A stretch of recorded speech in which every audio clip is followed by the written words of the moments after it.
ইসলামাবাদে শুরু হয়েছে ইরান ও যুক্তরাষ্ট্রের মধ্যে শান্তি আলোচনার প্রথম দফা বৈঠক, যা আয়োজন করেছে মধ্যস্থতাকারী দেশ ইসলামাবাদ।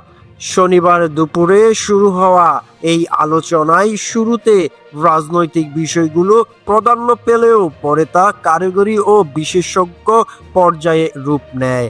ইরানের পক্ষ থেকে অর্থনৈতিক, সামরিক ও পরমাণু বিশেষজ্ঞরা অংশ নেন। অন্যদিকে ইউনাইটেড স্টেটের প্রতিনিধি দলও আলোচনায় সক্রিয়ভাবে অংশগ্রহণ করেছে। ইরান স্পষ্ট জানিয়েছে, জাতীয় স্বার্থে কোনো ছাড় দেওয়া হবে না, বরং প্রয়োজন হলে তারা আলোচনা থেকে সরে যেতে পারে।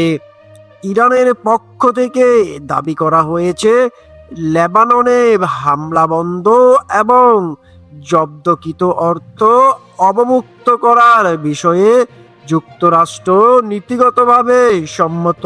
2 দিনব্যাপী এই বৈঠকে ইরানের নেতৃত্ব দিচ্ছেন পার্লামেন্ট স্পিকার এবং যুক্তরাষ্ট্রের নেতৃত্বে আছেন ভাইস প্রেসিডেন্ট জেডি ভ্যান্স।